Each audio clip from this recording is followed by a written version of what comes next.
figure out how it works.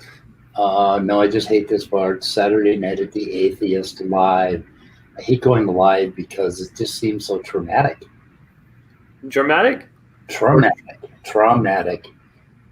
Like, really traumatic. I mean, like, people could hear us now. People might listen. Yeah, now everything we say is public record. Yeah, like fucking Standing for Truth could be out there lurking and he could hear us. It's not totally unlikely. And we don't want that shit. Oh, let's see, especially lately. Man, they have gotten to be a really lousy fucking crowd.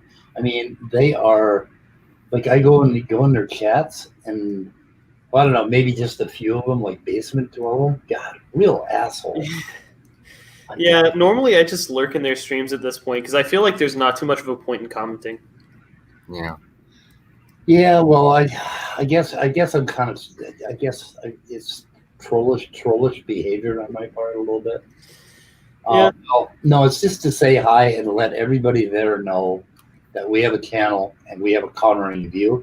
That's the real reason I do it. That we have a channel and we have an opposite view from them, and I just want to put my name in there and let them know. So, trip tomorrow. I don't know. It just seems like every time I comment in a live stream, like Anthony Maurice is right there to tell me how like stupid ABio is, even when it has zero relevance to anything. It's really funny. It's Ian. Did you invite Immutable at all? He's coming in about 5-10 minutes or something like that. Yeah. We'll try to keep you two apart. Well, I didn't do anything. Well, you never know with you two. Well, true. Fair enough. Of course, he gets into fights with me too. So, like, oh, believe me. Wait, hold on a sec. Oh, wait. I'll never forget the time he told me I was senile. Well, to be fair, that was like 2 nights ago. 3 nights ago. Okay. You know, if you did forget that, then he'd have a better argument of you being senile. You know, I was watching another stream, but I left to watch some stream, and it had 27 dislikes. And because YouTube didn't really refresh that much, I thought this one had 27 dislikes. You were a little bit more popular than I was expecting. Well, you're not Shani for Christ, so. You know, I recently heard about all that because I recently started following Dragnaut. That's just insane. Tell me about it. Oh, that is insane. And he's like a molecular biologist, isn't he, or something? He's organic chemist or something. Yeah. Yeah, that's just never mind. But yes, let's just do that. Pretty amazing. Anyway, let's see. I wonder. So Ian Chen is here. He's a constant. My only fan. Cherish it, Speed. I cherish it. Never come a day, somewhere far away. Ian, what were you saying? He's the only person I haven't pissed off yet. Yeah, I was about to say. Well, do you want me to piss him off? Speed was trash talking Australia earlier. Oh no! Don't do that. I was trash. You mean Australia? You mean that country that doesn't exist? Well, you know, when you listen to Jason Ezard and then you listen to Gavin and then James Bond, I'm sorry, Ian. I wasn't trash. I love Australia. I want to go there. But it's too fucking far. I would love to go there and see like the fairy penguins and stuff. That'd be cool.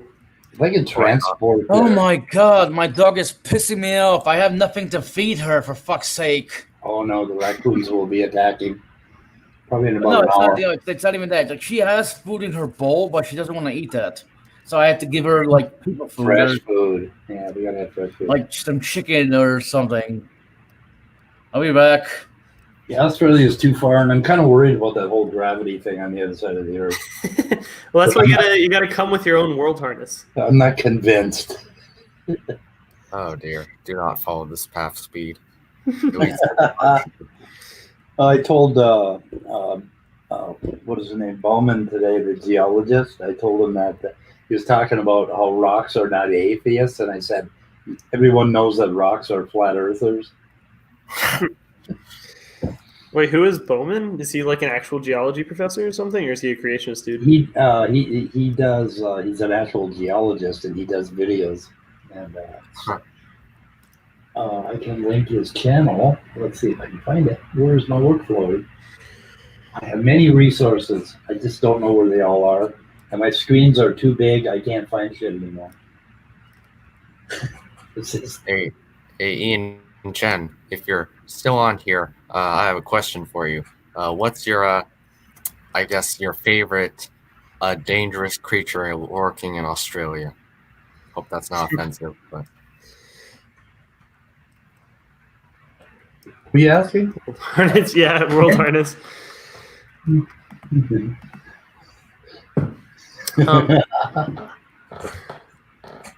Oh, let's see here. I'm trying to find something. But I'm apparently not as good at it as I thought. Who are you people again? What's the same? I'm the sun. Box jellyfish? Yeah. Wait, what are those things called? Like the Portuguese man of war or something, right? Yeah. Those things are crazy. Oh, yeah, those things are nasty as hell. Wait, I Why does can't say. Did he say box jellyfish? Have y'all seen like the jacked kangaroos? Oof. Like it's honestly those are the ones that beat you up with their feet. yeah, like what's that? Kangaroo Jack. Oh yeah. These kangaroos, man, they don't skip leg day. You know, it's actually crazy. Like talking back to evolution and stuff. Like the last common ancestor that any mammal has, like any placental mammal has with kangaroos, it's probably like a little shrew or mouse looking thing. And it's just weird like how different the evolutionary pathways have taken. Because you can almost, like to me, most marsupials almost look kind of mousy, you know? But I guess I'm biased towards placentals. Yeah. Like the common ancestor of all vertebrates was like, it looked like a lancelet or something similar to that. Yeah, that's pretty much what I was talking about. Everything around today. That's just freaking amazing. Okay, there's Steve Ballman's channel. You should subscribe to it. He does these kind of impromptu, real informal talks about rock formations all over, like Wisconsin and that area. Yeah, what does kangaroo meat taste like? You know, actually, so at the beach, Panama City, there's a place called Pier Park, and they have like this this beef jerky store where I bought kangaroo jerky one time. Yeah, we had buffalo at the state fair. Buffalo on the stick. Yeah. I mean, I've tried like a bunch of stuff because whenever I was growing up, my church would have wild game dinners and stuff. So people would bring in like squirrel goulash and raccoon meat. Sorry, close your ears, Speed. What did you say? So pretty much most roadkills I've tried. You are evil man. Raccoon meat sounds like it'd be fun to try. Yeah, with my dead body. Especially the babies. Well, babies. Baby raccoon meat. It's like the veal of raccoons. Oh, they're so cute. They're just amazing. The innocence gives it its flavor. Okay, should we take a look at this video? Or Yeah. Sure. Which one? I'm assuming the one he sent of I like the don't map. want. I've linked it twice already. I'm gonna fucking link it again. Deadly Dakota Raptor is here. Also, You know, I was looking up like CMI and like CIR. I don't know, all those other like fucking the Answers in Genesis knockoffs. And I was finding, I found a video that was saying that like the dinosaurs are just dragons, and like they were breathing fire and stuff like that. That's always the funniest thing. It's like, okay, if you can get the air pressure out of your nostrils like high enough to create fire, it would just blow that flesh away.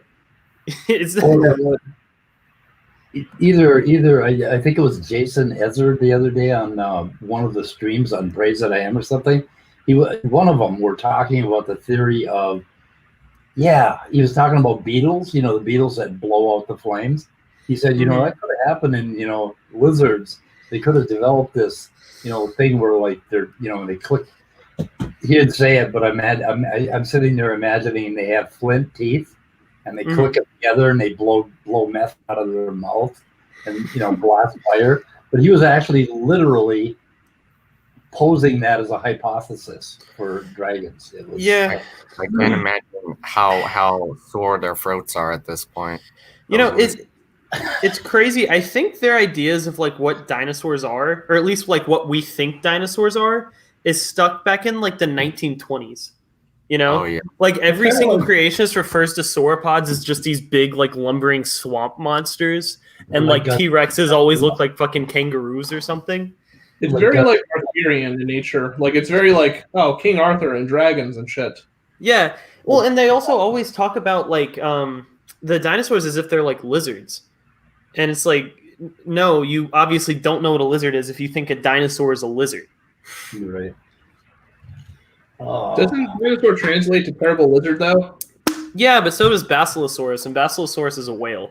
I mean, honestly, I blame because even growing up, I would hear, dinosaurs, King just lizard. giant lizards or something.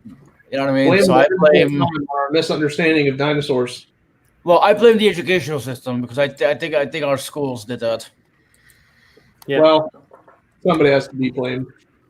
Well, I think a good example in terms of naming things is like dinosaur is literally defined as the common ancestor of Triceratops, Iguanodon, and Aves, I believe, and all of its descendants. Yeah, and all of its descendants. And like we could have picked anything, but that's what we decided to pick because naming things is arbitrary. Yeah. Well, yeah, the original definition of dinosaur, based on Richard Owen's definition, was the last common ancestor between Iguanodon and Megalosaurus. I think. Megalosaurus, yes. Yeah, but I think modern definitions of dinosaurs include passer, which is like pigeons. It's like pigeons and like Triceratops. I think you're right about that. Yeah. But I mean, at the end of the day, it's the same thing. It's, a theropod and an ornithischian. Which, there's arguments to be made that sauropods may be basal to Ornithischia and Saurischia. Or, like, Saurischia might be paraphyletic. So. Oh, don't even get me started on that. Yeah. I don't have anything against it. I just, I think if that's the case, then we would have to change the definition of dinosaur. Because you can't have dinosaurs without, like, brachiosaurs and stuff. Right, but anyways... Yeah, crumbling genome. Crumbling gene? What? Yeah, I don't know. That's the video we've got here. Oh dear God! I'm gonna try something. I've watched part of it. Okay, I'm sorry for saying this. Why does Jeremy always look like a Nazi? I don't know what he looks like. No, it's just like all the. Well, no, actually, if you remember correctly. God, I really hope Jeremy doesn't have cancer. Like, hopefully not. Raw Matt too. Raw Matt looks like a cancer patient. His eyes look dark and like I don't know. Well, he's a fruitarian or whatever the hell. Maybe he doesn't get enough nutrients. Yeah, he's a fruit. Wouldn't surprise me if he's in a few otherkin communities though too. What was that? Wouldn't surprise me. In a few other communities. Right. Weird fucking crap he's wearing on his body. This video here is a fucking smorgasbord. I don't know where to start. Raw Matt's chromosome thing. Did you see his chromosome presentation? Have you seen his chromosome theory? It's in his book. I got his book here, The Young Earth Creation Model. I kind of want to get the book, but I don't want to pay $15 for it. He kind of looks healthy on the back of it, but he could gain some weight. But anyway. Yeah, if they had a copy of the book for like $6, I think that's what I would pay. Okay, in the book on page 14, there's something called the Jason theory. And it's Jason theory? It's definitely referring to Jason Ezra, isn't it? Yes, it is. It is. Oh, God. And in the Jason theory, they show a bunch of little babies. They show these little skulls.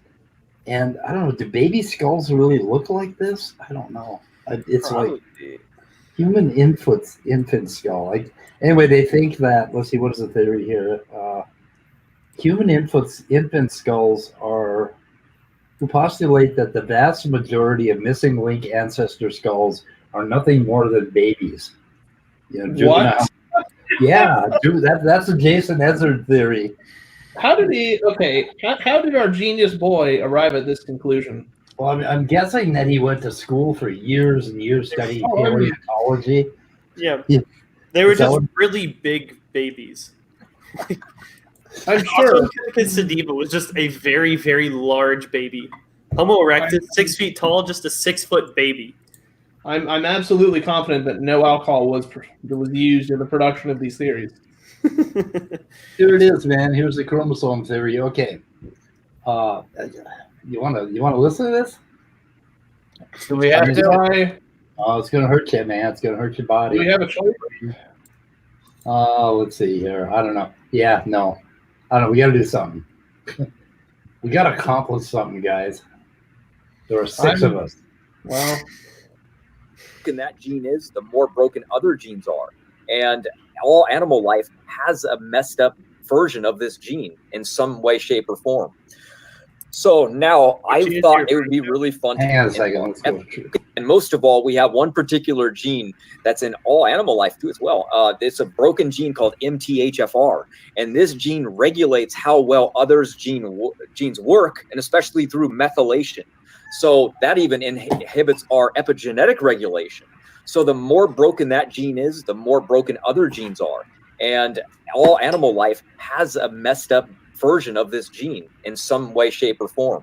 It doesn't prove genetic entropy. Jesus. So what is his evidence for this?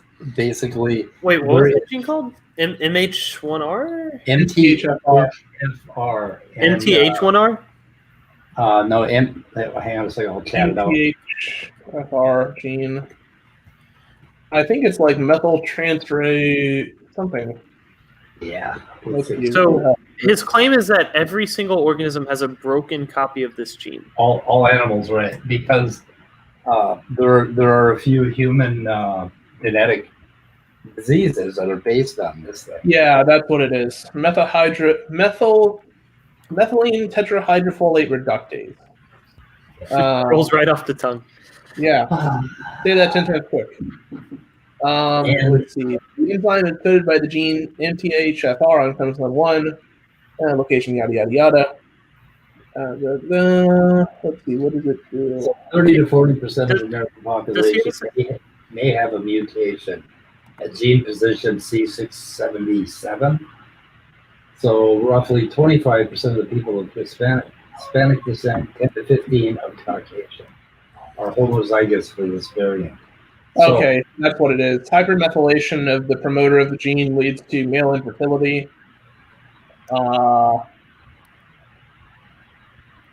Let's see. Symptoms.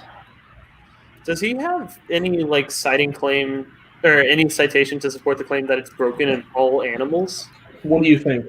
Well, if he had a goddamn... I guess it would be no, but... If he weren't a total douche, he would have an index in his book. And he doesn't. I could find it, but his citations are the same as standing. He puts a picture of the top part of the paper, to show that he's got papers or whatever. But it must be in his book somewhere. I don't know. I don't know where. I'm looking at the Fox thing. I mean, I think that's incredibly honest of you to assume that they want you to find their citations. Yeah. Yeah, it takes a bit of work. God, it just drives me crazy that they don't do citations. I mean, in all honesty, how long does it take you to build a works cited page? Like an hour? I know. If you they're obviously keeping track of all the sources they use because they're pasting them as they go. So it doesn't even take that long, really, unless you want to. Even if they just had a list of the sources, name and title, they didn't even have to do what's that, NBA format or whatever. Yeah, proper source formatting, whatever the hell it is. Yeah, if you just had an author and a name and a date, we're good. Like you don't DOI. DOI. Well, yeah. That's all I've ever asked. So apparently I'm going to be debating Gavin Herliman on evolution, and I haven't. I've listened to him on live streams. I've never heard him talk about biology at all. I've never heard of him before. He's always on chats and standing for truth stuff. He is a gem, and not a good gem. Yeah, not a good gem. I've listened to him talk philosophy, but I had no idea. And I think I'm going to have a problem with language because his audio isn't that good, and we'll see. But we need I need somebody who wants to get up really early that can moderate for me. So Well, what is your What definition time? of really early? we're going to do it, I think, at about 7 or 8 a.m. Central. Oof. Because So is that 9 a.m.? Yeah, that'd be 8 or 9 a.m. your time. yeah, Houston, yeah. So But, which channel? Wait, hold on. Don't you have a channel? A channel Like where are you debating him? on my channel. Oh, nice. On What are this you channel. debating him on? Who's stupider? Sorry. What's that? What are you debating him on? Evolution versus creation. It's a very broad topic. It is a Why broad- even have these debates? Like, evolution has been proven. Stop, creationists. Go home. The only reason I'm having the debate is because he kind of called me out on it, and he agreed to my terms. So on my channel, with he wants some kind of moderator, to kind of shut one of us up or the other. So, and he was pretty polite about it. Actually, the email exchange was polite. So, Oh, that's good. Immutable, are you free? Yeah, I guess I will be. When is this happening? Nephilim Free and his crew. Oh no, they have a party going on. He said Wednesday, Wednesday. I'll probably be free Wednesday. but at 9 a.m. So I didn't see that on. Oh, was that Nephilim Freeze Hangout Skyworks 600? Was that the one yesterday or last night? Or what night? I still can't believe that like Nephilim Free still exists. I know, it's like he's been around like how many years now? Like 11 or something? Yeah, like 11 or 12. He's been around since like I know. I was super young. Like that's the craziest thing. Yeah. Yeah. He was around like right when I was right around the time like I was entering like high school, I think. Jesus, wow. Yeah, I know. That's what I'm saying.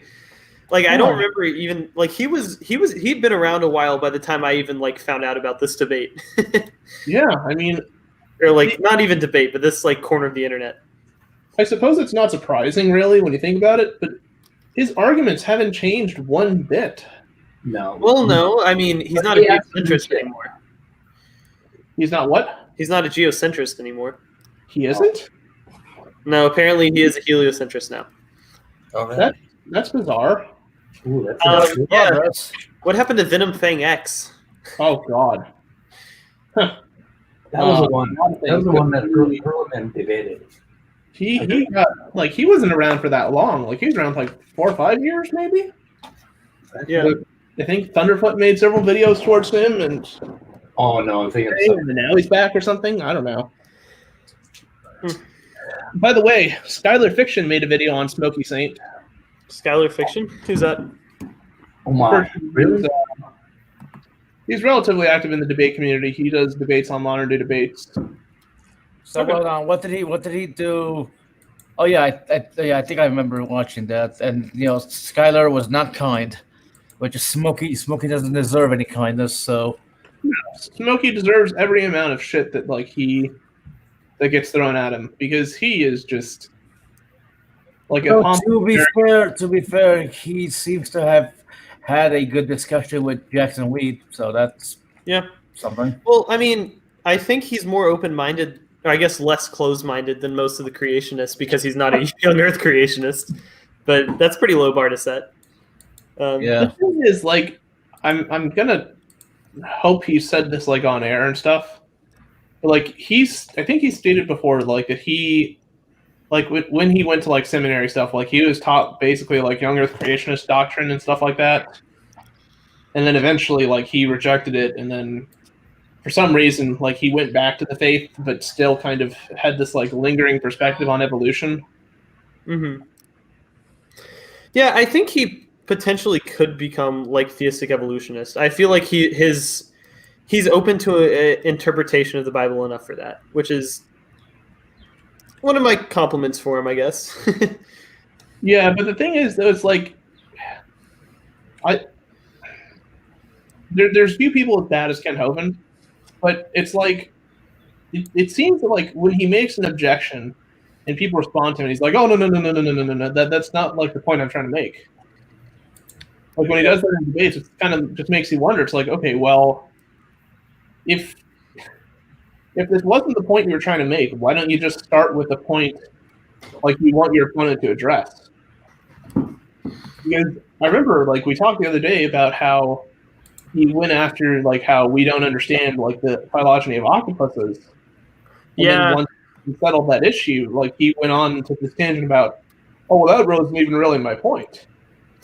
Yeah, that was my problem. I had even told Jackson ahead of time about that paper. Yeah, that's okay. Jackson included my the other thing that I said, which is good. Huh? What's your next video, Walker? Octopus. A video? What? That's your next project. Oh, the octopus? Yeah. To figure out whether I feel like that's such a dumb claim that no one actually thinks, like... I mean, I'm pretty familiar with, like, you know, spiralian phylogeny and stuff, at least on a basic level. Not as much as I am with, like, mammalian phylogeny. But, I think you should still do it, mainly because it's content. Oh, you know, the squid is not really an alien. Just, I don't know. If you want to do it, that's you. But it's I agree. That's good content. It's just the fact that, like, I already have 10 videos lined up and I can't even finish this one that I'm working on. Can you imagine if they are aliens? That puts a whole new slant on the whole alien rectal probe. Yeah, that would explain some of the overlap between, like, tentacle culture. Exactly. Oh God. You had to go there, didn't you? I must. I'm talking about Walker. You had to go there. I mean, pretty much. If we're talking about octopi, then yeah. Should we get back to the video, though? Or are you still looking for something? At this rate, we're going to be here until the heat death of the universe. Mm-hmm. I'm not too sure what, there's many theories surrounding the end of the universe, so who the fuck knows whether the heat death is actually true, but go ahead. We'll see if there's anything in the video about that. So now I thought it would be really fun to give a visual representation of what's going on. So I'm going to share my screen for a second and give you a rundown of what I see. And I'm going to bounce over here. And what you're looking at the top right here is Noah's Ark. And so what we're going to do is we're going to look at chromosome count. How did we jump? And we know what recent Page species 149 of his recently. Wait, hold on. Isn't that the Noah's Ark from, like the amusement park, or is that just? That's a different reconstruction. That's not the one in. Where the fuck did they get the ramp? Where did they get the ramp? That ramp. That wasn't in the specifications. That doesn't fit the door hole. Did God install the ramp, or what happened? And on top of that, they're on top of Mount Ararat or something, right?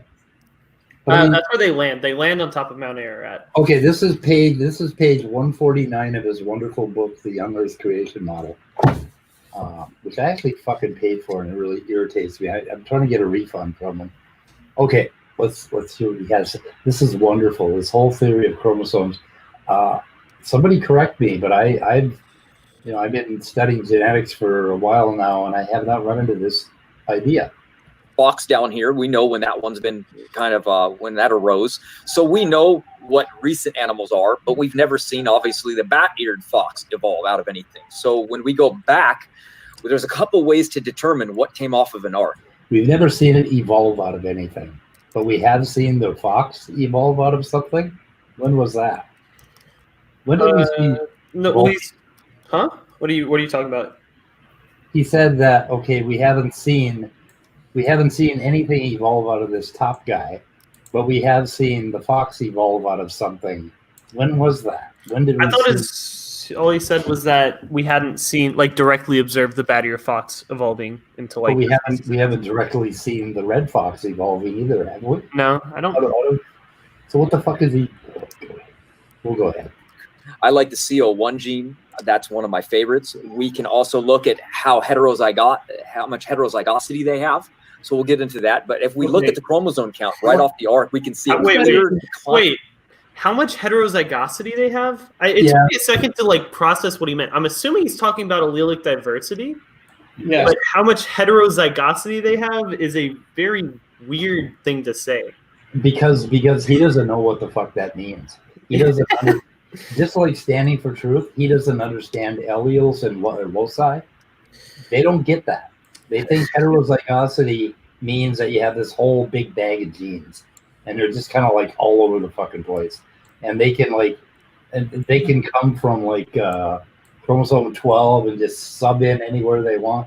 I mean, I'm slowly realizing that they have not read a single thing from a genetics. Wait, hold on. It takes you slowly realizing this. It should be obvious in the first. Yeah, Speed. I think I told you this like 8 months ago. I got a 69-year-old brain. You know, it takes a little while for me to get this shit. So It's not an excuse. 6 excuses. okay, I'm gonna play and then I gotta answer a chat. Declining rate going all the way down into current new species. And we can look at the heterozygosity right here, and we can look at the modern red fox, which is right here. What? They have some of the lowest rates. And then we look at the original, what came right off the ark, and we find the highest levels inside of them right here. What? So quite interesting, right? There's 2 issues Now, with that. yes, of course, this can be reversed based on if this bat-eared fox decided it was going to migrate and it got trapped on a small island. Sure, there would be that case. But Wait. What even is his claim? I'm so Trapped on a confused. small island? Wait. Okay, we got the bat-eared fox has a lot of heterozygosity, and they found is this okay? Jensen has been begging people to do research on this stuff. So how much of this shit is true? Okay, but you notice what he just said, right? That like the species that came off the ark are the ones that had the most heterozygosity. Yeah. Wouldn't that be an increase in genetic information, not a decrease? Well, not only It that, But it even doesn't- then, the things on the ark wouldn't have had any more heterozygosity than they do chromosomes. Like they physically can't. I understand that. I'm just taking their example for what they're Okay. giving. Yeah. Like, I don't know if like Raw Matt paid attention to his own words there, but wouldn't an increase of genetic information like be a disproof of like genetic entropy under the model? Well, there's something I want you to keep in mind here. Okay, this bat-eared fox up here, that picture is not of a fox that just jumped off the ark. That's a picture of a bat-eared fox from today. So, how the fuck does this work? Wait, is he trying to argue that the bat-eared fox is its own kind? Yes. Yeah. He thinks it was the original fox that jumped off the ark, and And somehow, all other foxes are descended from the bat-eared fox? and somehow it has not mutated in 6,000 years or 4,400 years. So what in the hell? I mean, I don't know. He slides this one by you, but I mean, all of these animals are modern animals that have been off the ark and reproducing and mutating along with everything else. So why would it be less mutated than this fox down here, right? Well, am I making sense here, or is my brain really gone? according to what they said, why would it be less mutated than its ancestors? Right. How the fuck does that even work? I mean, but he's not even talking about ancestors. He's talking about current fox. No, I'm just the most thrown off by the fact that they always say that Canidae is a kind. Like, Canidae is the dog kind, but the bat-eared fox is in That's Canidae. right. Yeah, I missed that. Does that mean that all dogs are descended from bat-eared foxes? I know that shit insane, but that's not a bat-eared fox. My old brain is coming to realize that they're not exactly consistent. Was Raw Matt dropped on the head as a child? Just asking for a friend. What's that? Was Raw Matt dropped on the head as a child a few times? I'm just asking for a friend, okay? Oh, okay. Do you see the hat he's wearing up here? That is his helmet. Yeah. It's to protect the gray matter. He requires that because, well, I think there's a leakage problem. It's something to do with the fruit. Okay, the bat-eared fox, Otacion, megalotus is a species of fox found in the African savanna, named for its large ears. Very cute. I wish I had some here. I would feed them dog food. Yeah. But like, okay, so somebody try to find some information about this thing having a great deal. Well, of course, how many are in the population? Let's see. First appeared during the Middle Pleistocene about 800,000 years ago. So, been around a while. But anyway, he thinks it just hopped off the ark. And okay, am I wrong here? All of these animals have had the same amount of time to mutate, right? Yep. So why in the hell? Okay, but let's just listen to what it says. The chromosome count thing is something that I don't know what the hell we're talking about. Whoops. That this scenario that you're looking at with through speciation is down the line. Now, what I could do real quick is actually, this just occurred to me. I'm going to give you another visual representation before I keep scrolling down and showing you more of this. I'm going to go up to genetic drift as an example. Oh, this is good. And look at that. That's all over the place. I use that a lot in here. Here we go. This is a really good one. Here I put some animals on the top of the pyramid. Now, speciation says... Oh, I'm having a fucking stroke. He's got animals on top of this. Okay, watch this. That animals started down here at the base of the pyramid, and they go up from mutations. And sorry, I just read something funny on my text. Anyway, me too. the animals from evolution are going up. We say no, they're going declining. We're saying that these creatures came off the ark, and through genetic drift, they have been speciating and going down, and we're seeing a loss of information as they go down. We see a cornering of a species. We see higher amounts of heterozygosity from these species, and as they go through time, they're going down. They're boxing themselves off and becoming more homozygous, and we're seeing mutational loads accumulating and mutation rates. So this is the visual representation. So what they're saying is that animals in evolution are trying to go up. Okay, does any of that make even a... My mind is just spinning around in circles with that. Does that... No, I understand. Okay, so I understand the point he's trying to make. What is it?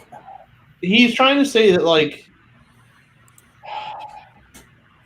he has the view, like, he thinks that we think that evolution says, like, the species just get better and better over time.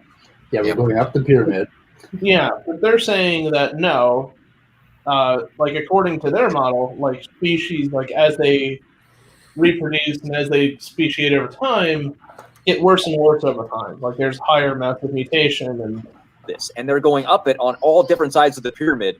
And all of a sudden, when there's a problem, they said that they can jump up this thing very, very high. So they're making extreme leaps, far more extreme assumptions than we would make in our model, and impossible leaps, actually, considering we say that those scenarios don't happen. So they're actually invoking far more. Okay, so it's impossible because you say it doesn't, it can't happen. Not because that there's any empirical evidence that actually demonstrates that your case is correct. Yeah, I wish you would actually, like, provide a single example of something that's too big for evolution to do. Because they always say, like, oh, well, from amoeba to a whale, that's too big for evolution to do. But you're not looking at it through, like, the tiny states in between. You know, what changes too big? Is it, like, an animal growing bigger or something? Is it flippers developing? Where's the line drawn? Multicellularity? We can show all of these happening. Like, well, like because they don't believe in those tiny jumps, basically. Yeah. The thing is, those half of them have happened in labs. Right. Okay. Yeah. Let me rephrase that. They don't think that those tiny jumps can add up. Sorry. They do. Well, they do. no, We do. If you say that happened in labs, so it requires an intelligence. You can't win with these people. So it's the same thing that occurs, like, with ABio discussions with these people. You can't tell them that, like, some of these have been done in laboratories. Oh, well, those are controlled experiments. Those don't relate to the real world. Oh, an intelligent agent decides which ones are allowed to get passed on into the next generation and which ones are not, and yada, yada, yada, yada, yada, yada, yada. Like, but the other thing is, too, is, like, even within members of the same, like, local local species or local phyla. Like you see like tremendous amount of diversity for those animals, and it kind of makes you wonder, okay, what's the cutoff in the creation model for something being a kind, like a new kind or whatever? You're muffling up. Is it anatomy? What is it? You were quite muffled, Immutable. I think I got the point. Yeah, you're really muffled. Yeah, you might want to repeat that. I don't know, maybe, I don't know. I'm trying to figure out where the hell he's getting this illustration from, because this doesn't seem to be in his book. Any better? No? Yeah. Yeah. Okay. Yeah, a lot better. Yeah. What I was asking though is that, look, even within some of like very similar groups, like carnivore or whatever it's called, like you can see tremendous diversity, like within certain backgrounds, and so it kind of makes you wonder, okay, for their model of kind, what's the cutoff between one kind and another exactly? Yeah, well, I mean, that's Aaron Ra's whole thing with like the phylogeny challenge. Like, where can a line objectively be drawn between different animals? Phylogeny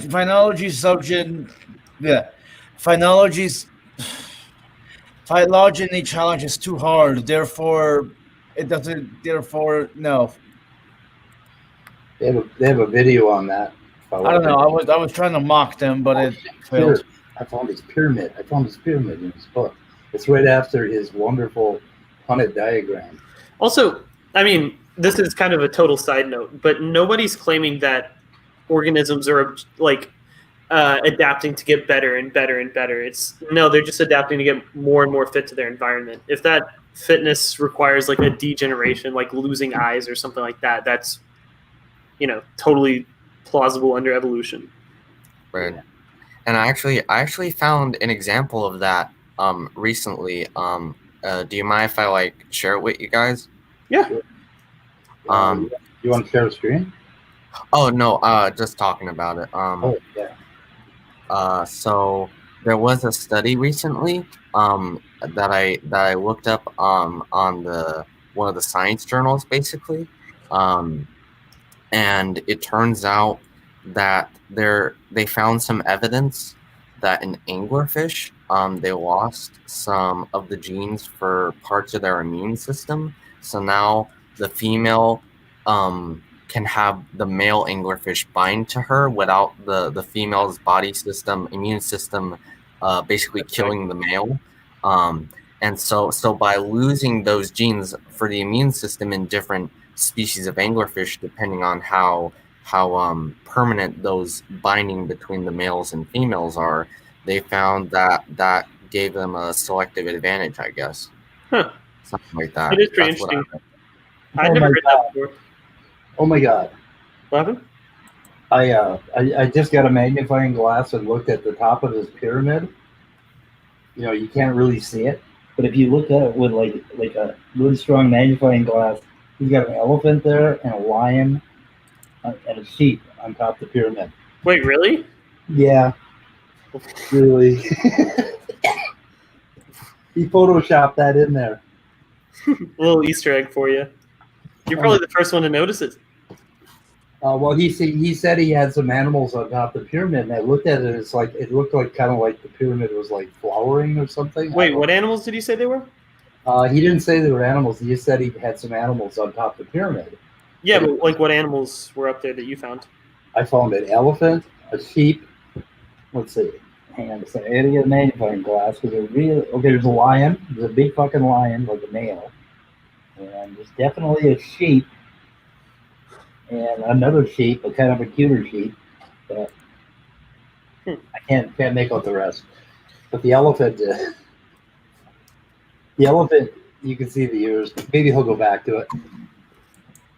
Oh, this is incredible. Anyway, want to proceed? Yep. Oh, hang on a second here. Another chat up. Life's degenerating, whereas we feel life's evolving into environments.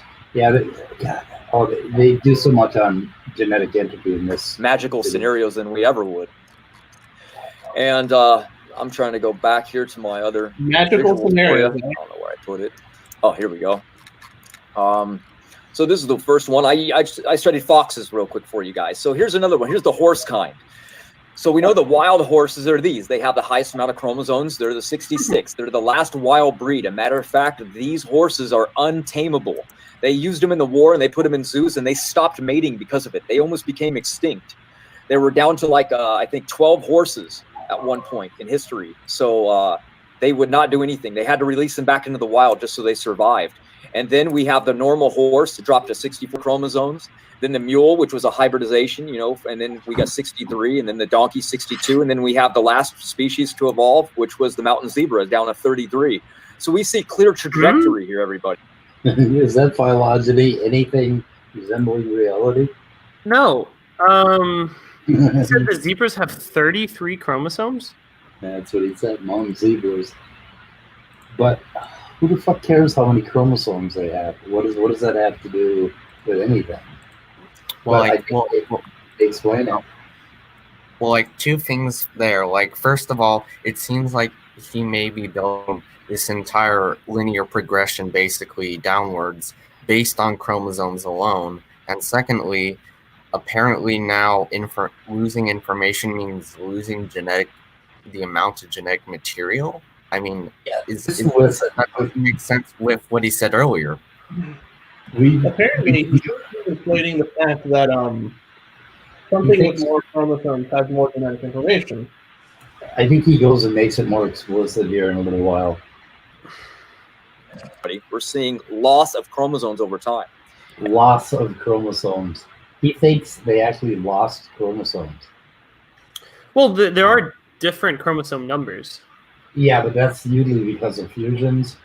Yeah. Right, not because you lose a chromosome. It doesn't just wander off. He's thinking that, like, at some point, like, horses lost like 10 zebras, and horses, or some of their ancestors lost like 10 chromosomes or something like that.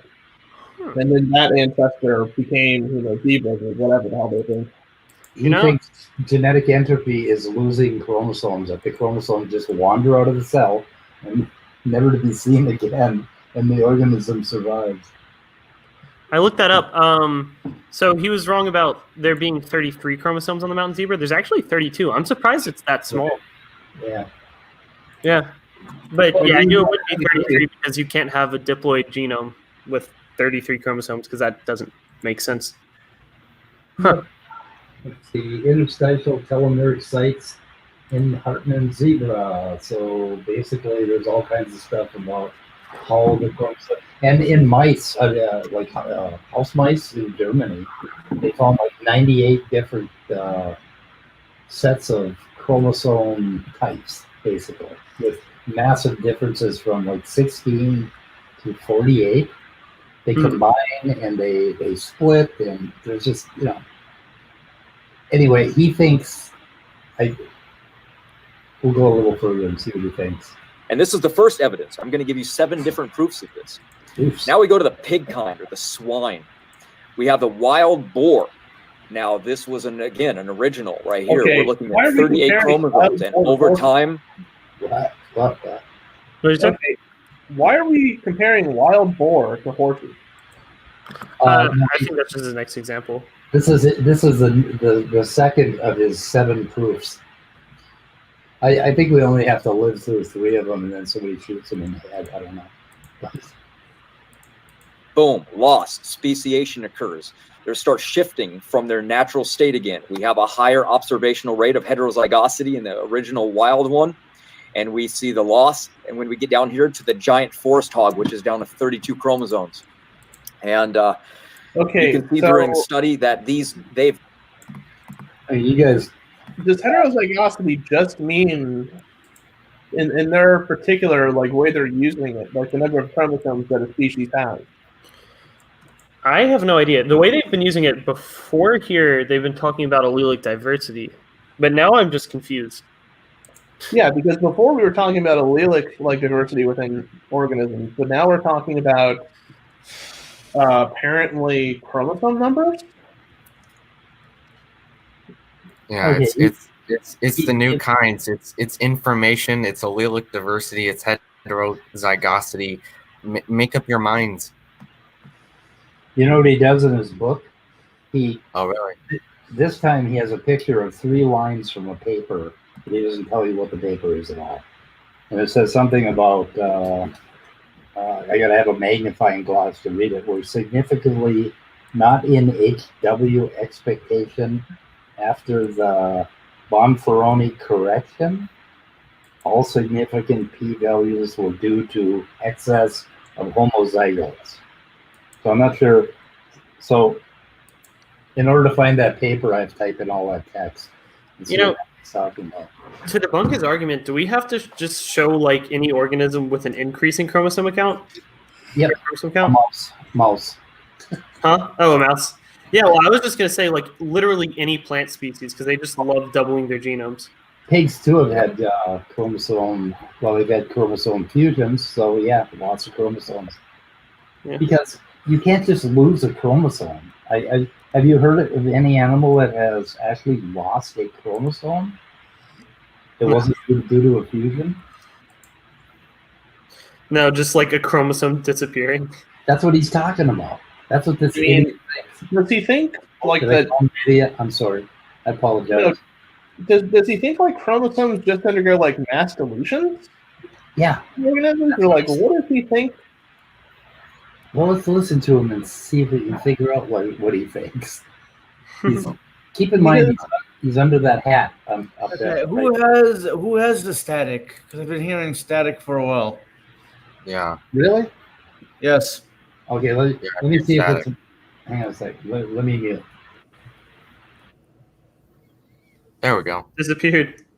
Oh shit! You know what it is? I'm guessing it's you. No, it's StreamYard running the fan on my computer. Hang on, I'll see if I can. Close out like some of the 10,000 tabs you have on your computer. That might help. Blasphemy. Just saying, Mike.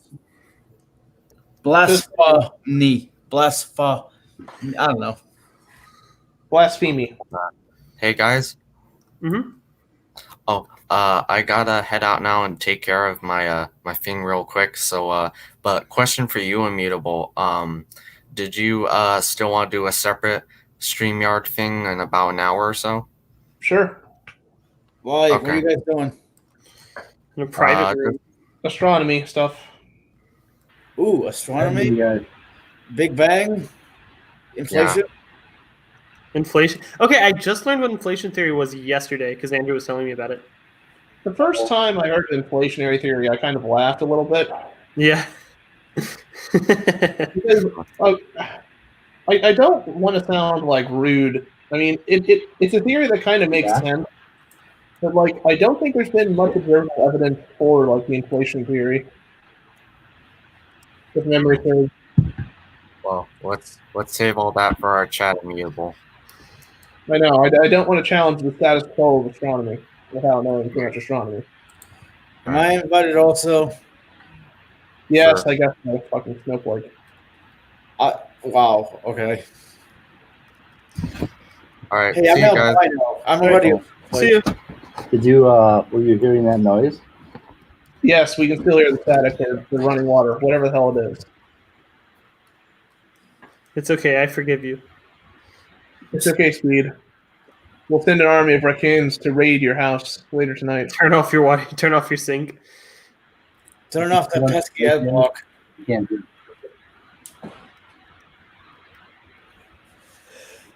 I don't know. Oh no. You got to train those raccoons to figure out your internet problems or your whatever this is. I think he said his fan was running because he has a bunch of tabs open.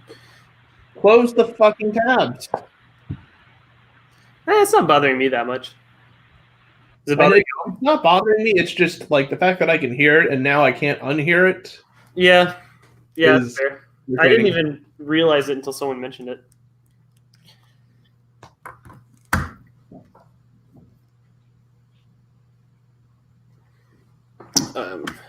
Yeah, those chromosomes. Okay, I'm still trying. I'm looking up his wild boar claim. So I'm confused. Like, obviously, I don't think his Equid claim is super parsimonious. But I would need to look into it to see if there were any like duplication events that would cause extra chromosomes, or if they're just all the chromosomal differences are entirely due to fusions. There's two major questions, like with whatever argument he's using, which is number one, okay, how do you know, for instance, that these species like appeared in the sequential order from your model? Like where's the math? Like, where are the predictions that actually support like that? Okay, first it was horses, then it was zebras, then it was donkeys, then it was yada yada yada yada yada. Well, that actually is like generally agreed upon by like phylogeny, right? So within like genus Equus, horses are considered the most basal, and then like donkeys and zebras are sister. Right. I've been asking because they reject evolution, so I'm kind of wondering where. Well, I'm pretty sure. Don't they consider like equid evolution generally to be like a thing starting from what's that? Eohippus, I think is the. Or Mesohippus, I think, but yeah. Yeah, but like the early horses, right? Yeah. Like Eohippus, Dinohippus, all those. I'm pretty sure they consider that to be like valid. Okay, so like Eohippus would have been on the ark or something. But the other, I don't know. It's just, I guess the other question is like among all species of the horse kind, for instance, like is that a constant pattern that's observed? Like, isn't in fact true, like that the majority of species of horses or like donkeys and mules and stuff like that have a significantly lower number of chromosomes than their ancestors. Yeah. Okay. Well, I'm looking up his domestic pig or his pig claim right now, and I found that domestic pigs, which evolved from wild boars, domestic pigs have 38 chromosomes, whereas wild boars have 36. So that offhandedly. So that's an increase in information. Huh? So that's an increase in information. Yeah, if you're only counting information by chromosome number, then yeah. But I still think it's just generally a bad argument for or against their position. Like the number of chromosomes doesn't really support too much. No, because I mean, it tells you. I don't think you can adequately relate like ab initio, like you can relate chromosome counts to like complexity. Yeah. Well, I mean, plants generally have massive genomes because they just have like a shitload of duplications. Like their ploidy count is like, they're like hexaploidy or like, pentaploidy. Yeah. Like all of them are they just have giant genomes. Yeah, and even then, like chromosome number, at least he's not trying to say that chromosome count can be used to like infer relatedness, because that's one of Kent's dumbest claims.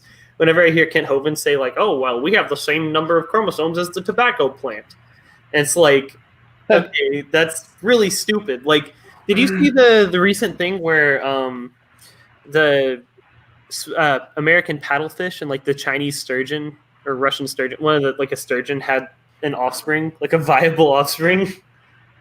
Really? Yeah, well, that's the craziest thing because they have a divergence from back in the Jurassic, right? So they're about as closely related to each other as we are to like monotremes, right? So like sturgeons and paddlefish are about as close to each other as we are to like, or sturgeons and paddlefish are as close as we are to like platypuses, or at the very least kangaroos, Boy.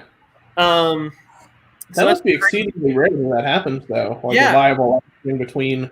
Well, they actually. So I read the study that it was from, and they had like the viable offsprings occurred like 66% of the time, and it's actually really crazy because morphologically they're super different. So paddlefish are generally filter feeders, whereas sturgeons are predatory, I believe. So they have completely different lifestyles as well. And then like sturgeons are like pentaploid, whereas paddlefish are like triploid. And that kind of makes sense. Yeah, but like the sturgeons have like 150 chromosomes, whereas like the paddlefish only have 60 or 70 or something like that. To me, that was like crazy because like there is no reason they should have been able to interbreed. No reason. Yeah. Like I think they were distant enough for even creationists to say, yeah, they're probably different kinds. but I guess they can interbreed. I don't know. Hey guys, am I echoing? No. No, not really. Really? Because my Logitech headphones, I think, were where the static was coming from somehow, and they just kind of like died on me. Yeah, your audio quality is a little bit worse right now. Is it? It's really weird too. I mean, I kind of wonder like what's allowing them to reproduce and especially like such a high fidelity. Yeah. That was the thing. So basically what happened was, I'm pretty sure it was just like a zoo or something that was keeping the sturgeons and paddlefish together, and they noticed that they had an offspring, or they had like a clutch together. And so scientists just started studying it to see the repeatability of it.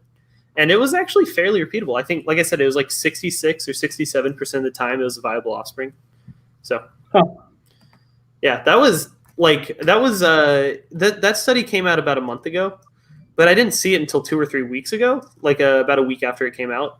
And that was like mind blowing. Like, I know nobody else would care about that, but to me, I was like freaking out. No, I mean, that's really surprising. I mean, I know like there have been like studies like where organisms like that are fairly like distant in ancestry like mate and do reproduce like with viable offspring. Like that has been seen before, but it's like, yeah, well, this is by far like the most distant hybridization event that's ever happened.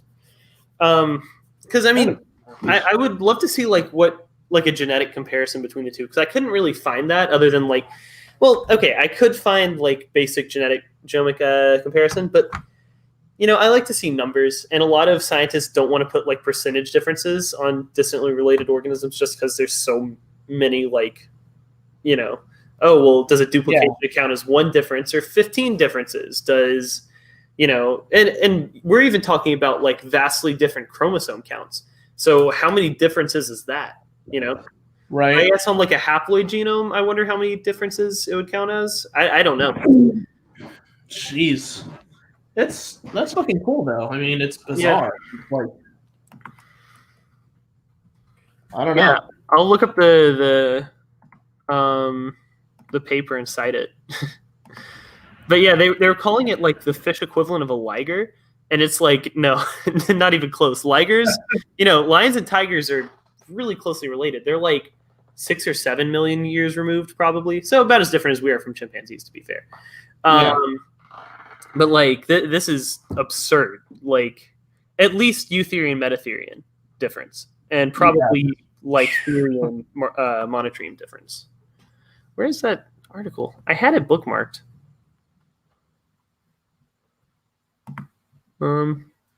Is Midnight still here? I think he left. Got bored about the sturgeon paddlefish debate or debacle. No, that's pretty cool though. I mean, that's really interesting. I mean, it's a niche point, but like, yeah, and I'm wondering, like, I'm surprised I haven't really. Oh, yeah, I see his chat now. I'm surprised I didn't really see anybody talking about it, like on the creationist or the evolutionist sphere. You know, because I feel like creationists. I mean, after saying this and like talking about it on air, if Standing for Truth is ghosting in the audience, I feel like we'll probably see this claim come up pretty soon. But no, I feel like it's a very interesting thing to talk about. I don't know, for either side, really. And it's, yeah, I mean, it's interesting to see kind of why exactly that, like what mechanism permits that to occur. Yeah, hybridization is something that's like really poorly understood. Oh, okay, that kind of reminds me of something completely different. But there was this one guy I found who was claiming, like, so most of the debate about evolution is centered between like people who believe in evolution and people who don't. But sometimes you have people on like the fringes of evolution. You know, your Alan Fiducias, your David Peterson, I think is his name. The Pterosaur Heresies is his site. What are some other ones? Oh, but the guy I found, he was like a professor at UGA, and he was claiming that humans were like produced by a hybridization between like pigs and chimpanzees. Oh, fucking God. Yeah, it's really bad. Whole monkey fucked a pig theory. God, Jesus. I'll move. I don't want to kick you out, but Oh no, it's good. I'll move. okay. Oh. We won't go inside at all then. Sorry, I didn't realize You I can was have- unmuted.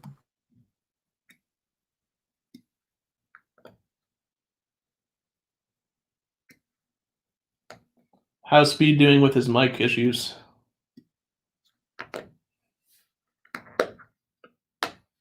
I have really bad issues. I can't hear through a headphone at all. I'm not sure what is going on exactly.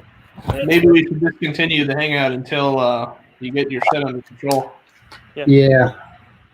Well, I got kicked out. yeah, what? Oh, I said I got kicked out of the room I was in. My brother's church friends are coming over. Oh, that room. Oh, Right, that room. what did they walk on? What did they walk in hearing you say? Waste of Huh? Oh, about the pig chimpanzee hybridization. That's what they came in. Which is Yeah, an wow. interesting time to come in. I had some horrible technical difficulties, and I had no idea what happened. When I went to put my sound barrier on my MacBook Pro, all of a sudden my earphones got this horrible static and quit working. And so I'm using my monitor sound right now. If I play the video, I think it's going to be screwed up. So, so I don't know. Like, one of you guys could take over and play the video and like run it. No, we always appreciate your commentary, and I think Midnight's leaving too. Yeah. Yep. Well, hell, that was short. But I mean, there's so well. Okay, this video. I think we should focus on this video for like 3 weeks because this is just chock full of bullshit, and it's going to require going and finding all of his sources from his damn book. And that in his book we can go over. So, am I echoing real bad, or does it sound real bad? No, you sound fine. You sound fine now. Okay, I'm surprised because I'm using the monitor. But well, let's play the video and see how that sounds. See if you hear it.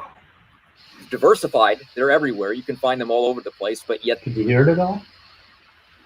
No, I'm not hearing any echo. It sounds fine to me. Oh shit! Something really horrible is happening. This is like. Okay, let's try. Okay, you hear the video? they have the highest amount of homozygosity. Oh, And now it's echoing.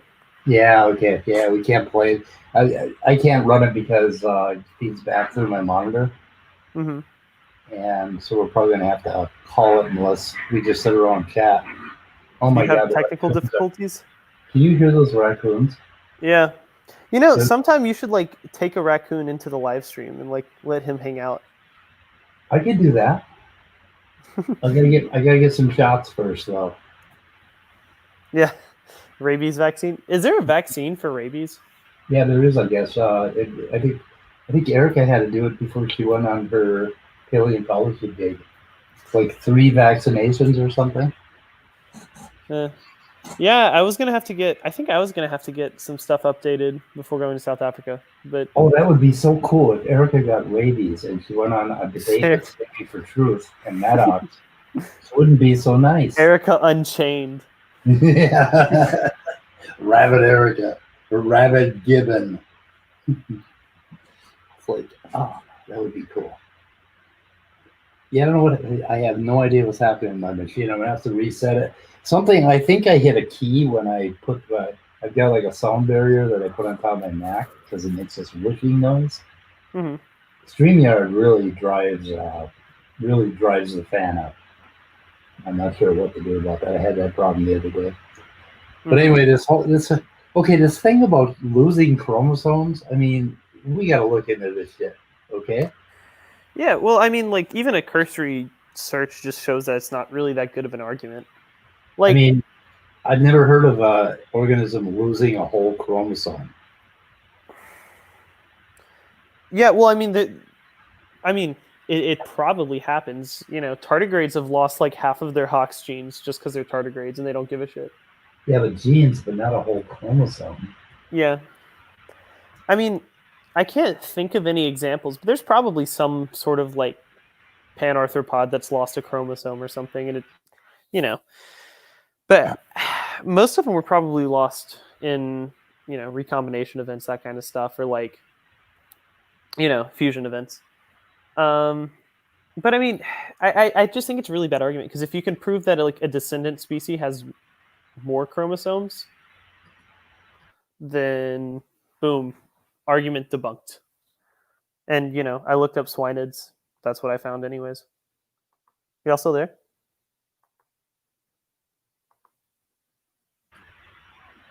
Hello? Hello. I'm here. I'm choking. Oh, okay, you're good. While we're Oh, did you talking hear? about lots of chromosome. Okay, we look at lots of chromosome.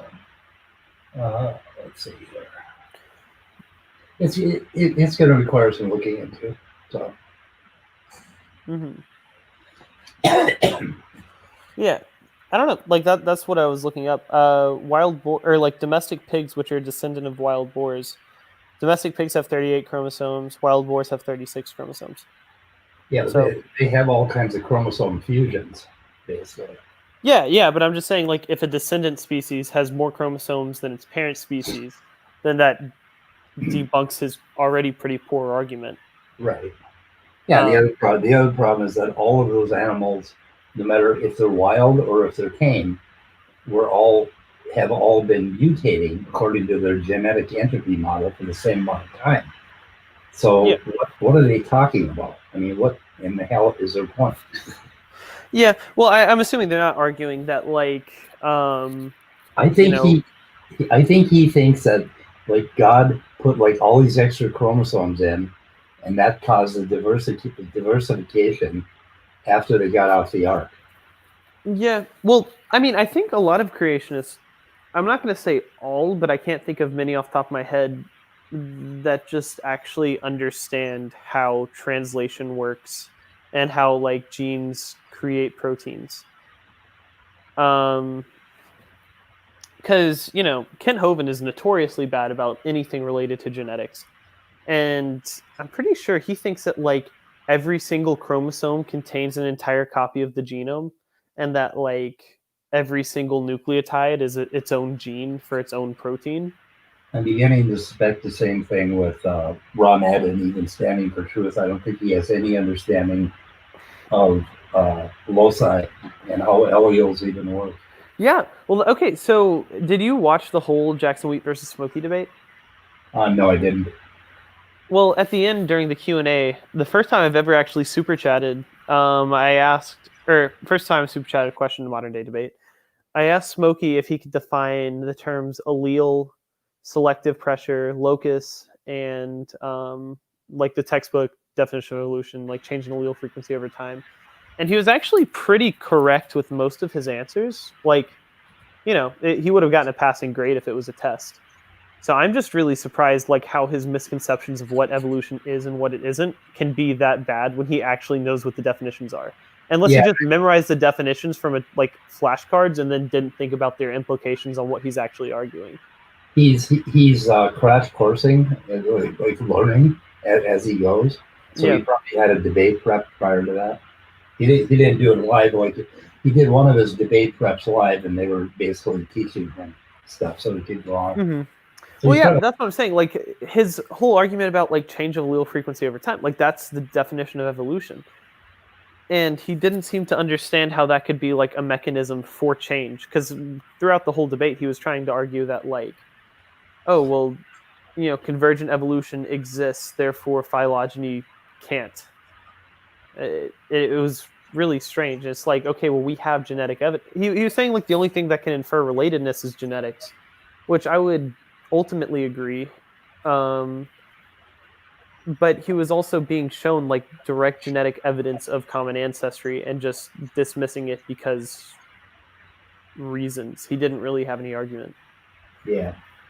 So lots of chromosomes in Google Scholar, all of them are allele loss on chromosomes with cancers, basically. Different, like small cell lung cancer, colorectal. And I see nothing about loss of chromosomes from one species or generation to another. It's got to be fusion events. And we know that pigs have, telomere to telomere fusion events in their past. So we know that. They're one of the examples, along with horses. believe horses are another, mice are another. In mice, it's rampant. There's like 98 different chromosome schema for mice, and it's very rapid. How I guess how often it happens in different mice species or subspecies. I've got papers on all that. Really? But no, So this is. Huh? Go ahead. Oh well, I mean, like I said, I don't know. Is that like pretty much his whole argument that there's just different numbers of chromosomes, therefore evolution debunked? Yep.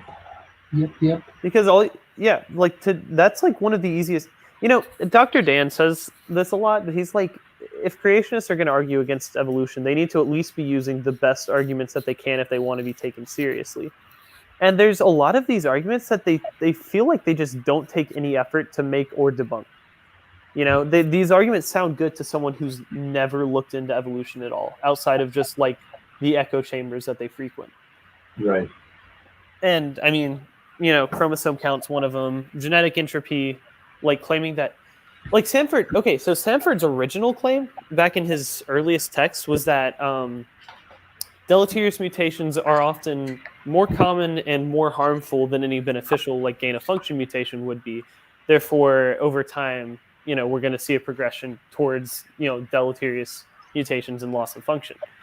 And that's a much better argument than just the idea that like deleterious mutations or like beneficial mutations can't exist. Or I guess gain of function would be better. Okay.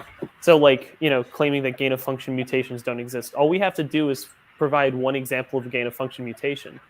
And then they just sort of dismiss it. They're like, oh, well, that doesn't count because none of it counts. Reasons.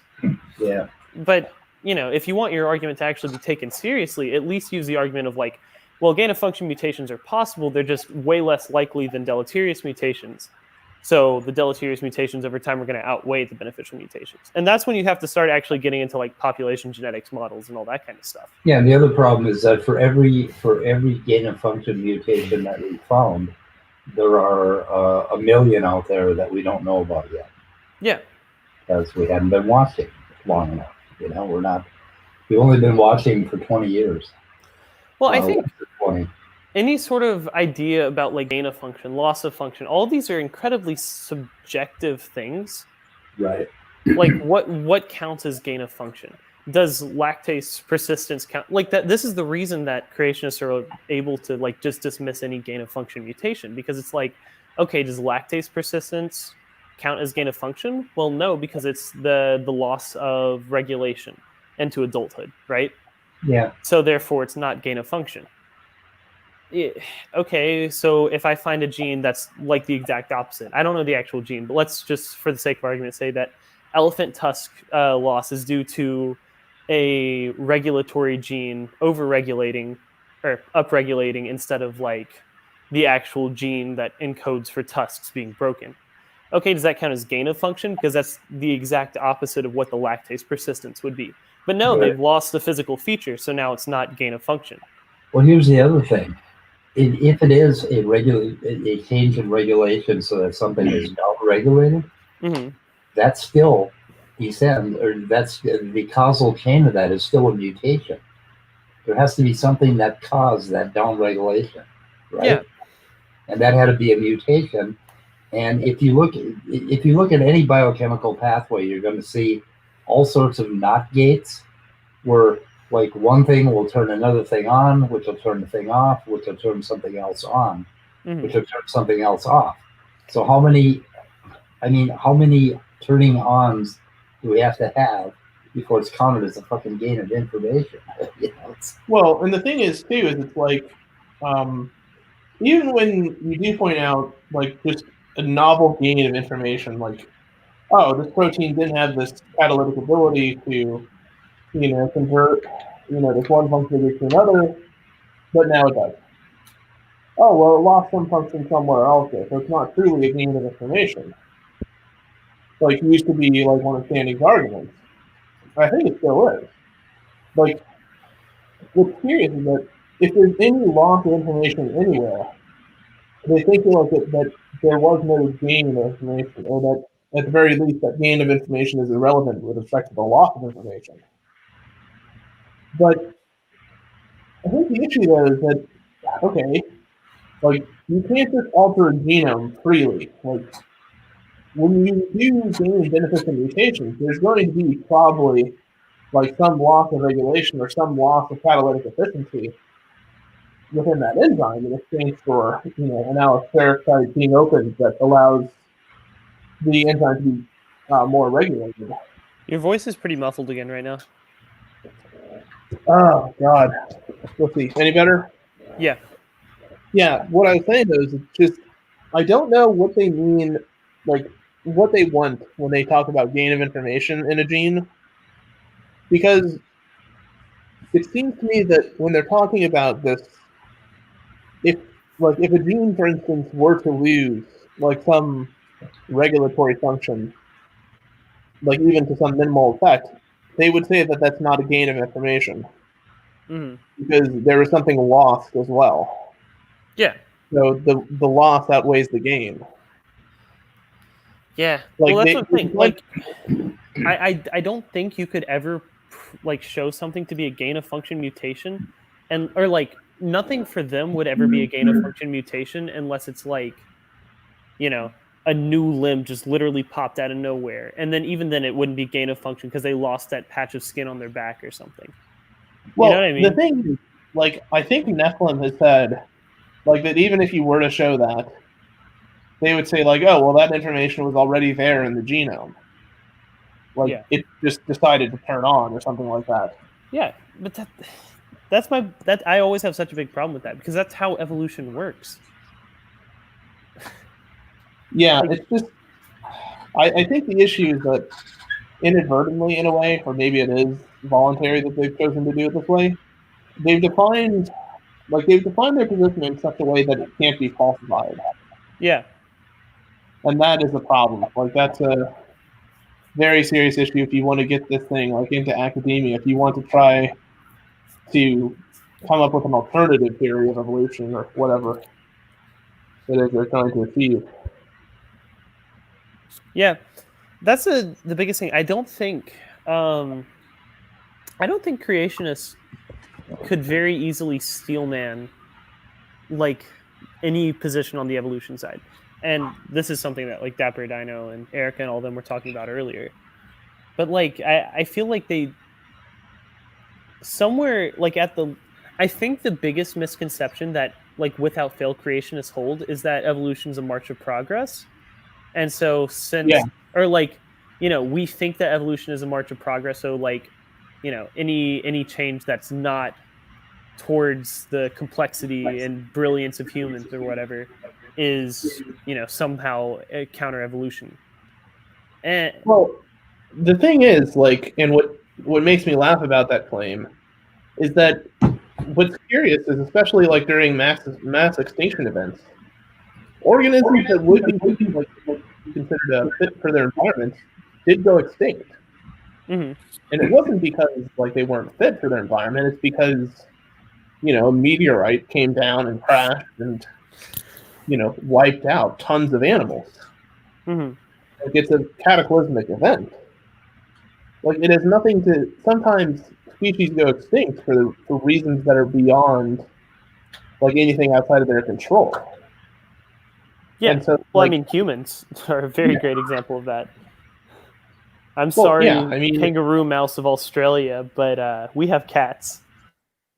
Right. But, I mean, it's just, it seems like so weird that their perspective is so limited regarding like how species go extinct that they think, oh, well, it's because of genomic decay. Yeah. I've been like kind of thinking about having a debate or something, or just like a chat, because I've only talked to creationists a few times, really, and I think it might be kind of interesting. Although I feel like there's not too many creationists that are like honest enough to have a decent conversation. I don't even know if it's that's the issue. It's that when you talk to creationists, like when people talk with Standing for Truth, it was very clear, like, he understood, like, some things, like, he had a few talking points he wanted to make. Mm-hmm.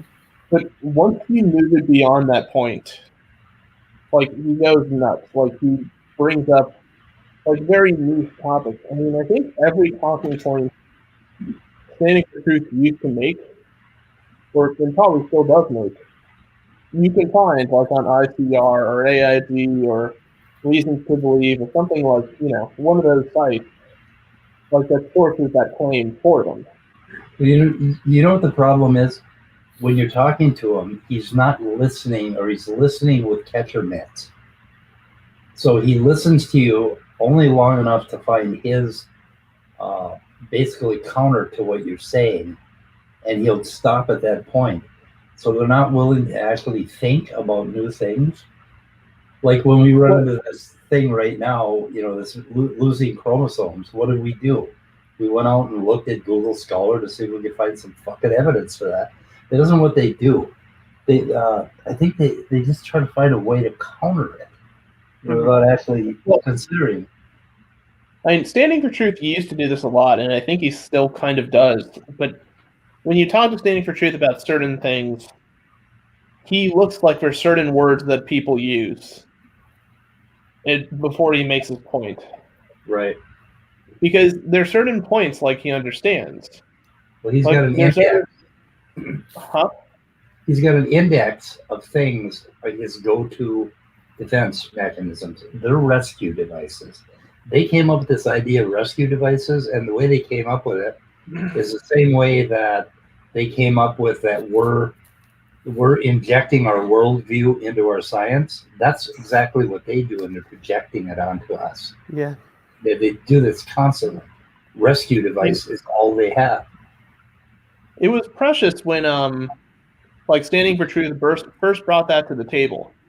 Because when he used rescue device and you actually listened to what the person was saying, it was quite clear that, oh, well, this person is bringing up a topic that Standing for Truth just isn't familiar with. Like, yeah, this is a concept I learned about in genetics, like, reverse transcriptase, converts RNA to DNA. Oh, yeah, well, that's a rescue device in an evolutionist. No, that just seems to be something you haven't heard of. Or something like you're not familiar with. He always goes to like time. He considers time as a rescue device. And time isn't a rescue device if you're accepting all of the science. That's just a fact. You know what I mean? It sort of goes back to like his Speed's like idea of chicken picking or whatever.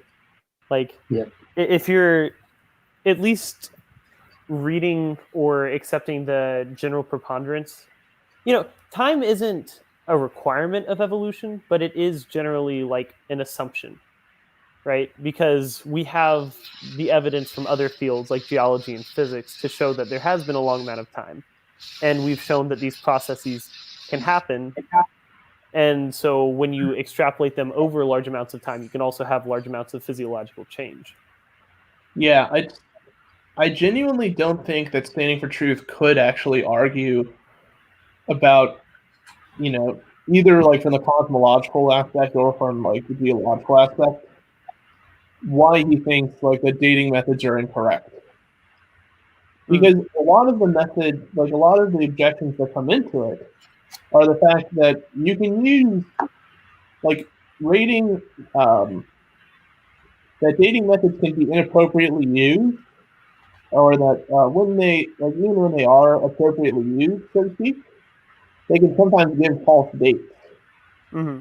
And that's because decay is a process thing. Like you can have a parent isotope decay into daughter isotope, but that daughter isotope will continue to decay.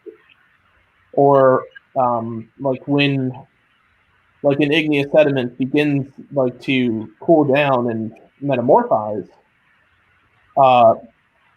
the argon concentration isn't like can easily escape from that rock. So you can't always use argon dating and stuff like that. Mm-hmm. But the thing that all of it boils back down to is the arguments against it are that, oh, well, there's a lot of things like that, can go wrong with radiometric dating, and there's assumptions that evolutionists don't consider. No, actually, like in dating methods that are accounted for correctly, we do understand like that it's a complex process, and we know how to account for certain, there's things we can do to try and avoid, like, and correct for certain errors that are prone, like within certain rock samples and stuff like that. Mm-hmm.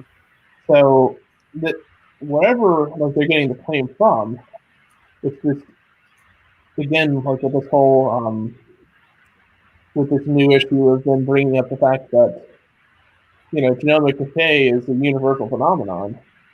It just seems like they haven't studied enough into the topic, or haven't really paid enough attention really into the terms they're using and into like the source information they're pulling from to make the argument. Mm-hmm.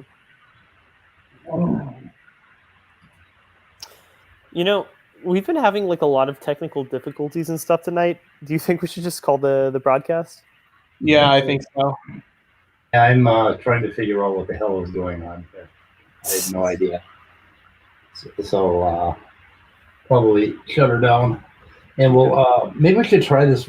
Like, I want to read what he says in his book and listen more carefully to what Rob had to say. He goes on, and he makes less and less sense. And then the whole group of them get in and they double down on genetic entity bullshit. And it really is an incredible video. It's got a lot of wrong all gathered into one spot for us. And then Jeremy comes in and has this like, I think this is where he has this little like semi-spat with John, where they start disagreeing on something about it. I can't remember what it is exactly. Anyway, It's pretty cool. It is a wonder of a video. I think we should make it famous. Yeah. Well, I say we give it the time it deserves sometime later. Yeah. Yep. Yeah, the hell with it. What is it? It's almost 10 o'clock here. Yeah. And the raccoons are fed. I had like 20 raccoons out there tonight. Oh wow. Yeah, I gotta get some pictures of them. So, especially the little ones. I'm trying to get the little ones to pose for the camera, but they're a little shy. So, yeah, they are cute. Mm. I know they make you hungry immutable.